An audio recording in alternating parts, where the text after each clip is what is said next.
Okay, this is just going to be a quick video on what I've learned about paints.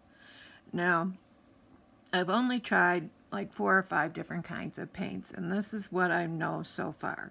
My favorite paint is this Golden Fluid Acrylics. It's the easiest for me to use. It's got the most vibrant colors in that, but it's also the most expensive. This is anywhere from $7 to $10 in my area for 1 fluid ounce. The next one that I really like, and what a lot of other people like, is this DecoArt's Americana. Now this right out of the bottle usually comes very smooth, it's very easy to use, and it's not as vibrant as the more expensive paints. It's got less pigment in it, but they're still very, very pretty colors. Now, those are about $2.50 a bottle for the DecoArt. This FolkArt paint's right around $2 in my area. And I like the colors of these more, but they come much thicker and you have to water them down a bit.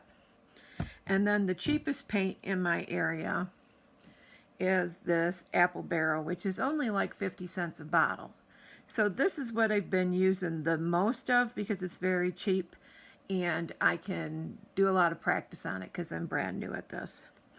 Now, what I do for practice is basically I just cut these cardboard sheets down and then use the Apple Barrel and paint it over a layer over the top so that the cardboard doesn't warp. And these are what I've been practicing on.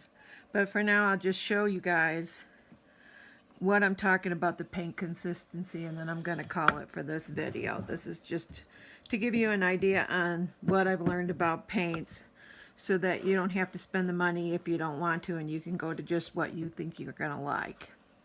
Now, the one problem I've had with these DecoArts, though, is a lot of times they come, and I'm not going to say a lot of times, I should say maybe about a third of the time they come and they're not mixed very well. You have to like shake them. So let's see if this is, oh, that's pretty good. Let me see if this one, well, no, maybe you can see it. It's got like an oil to it. I don't know if you can see that or not. Like right over there. And you have to mix it, but once you mix it, it's fine. On this one, see, this is better. This one is how they usually are, where it's not so oily. But I'm not using paintbrushes yet. I'm still using dotting tools. So you can see this is like a really good consistency. And that, and when you make the dots, let me zoom in a little bit. It does a fairly good job at staying all in one place and in a circle. I don't know if you can see that. Now, with the FolkArt, like I said, it's thicker. And dump some in there.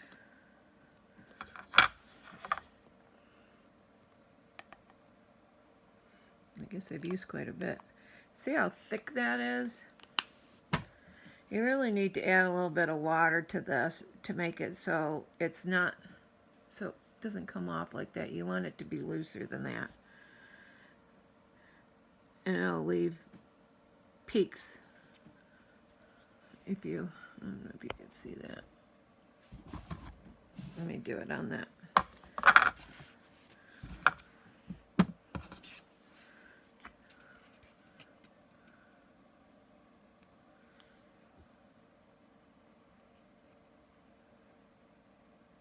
On that, so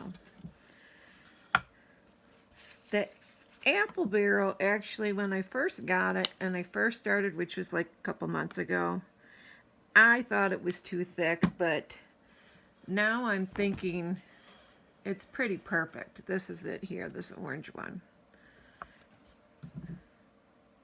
And let's see here. Sometimes it's a little bit more transparent along the edges than I like, but then I just redot over it and it's fine. And at 50 cents a bottle, you could do a lot of practice with that.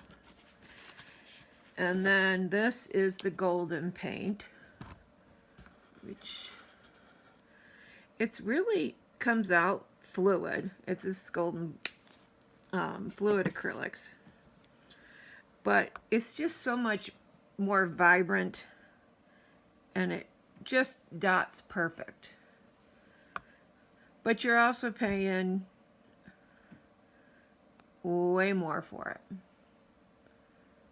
So that's my take on paints of what I've learned so far. I've just been using that apple barrel because it's cheap and I can use a lot of it, and I'm just practicing anyways. But when I get better at this, if I ever decide to sell anything or go that route, I'll probably use the golden fluid acrylics just because of the pigment.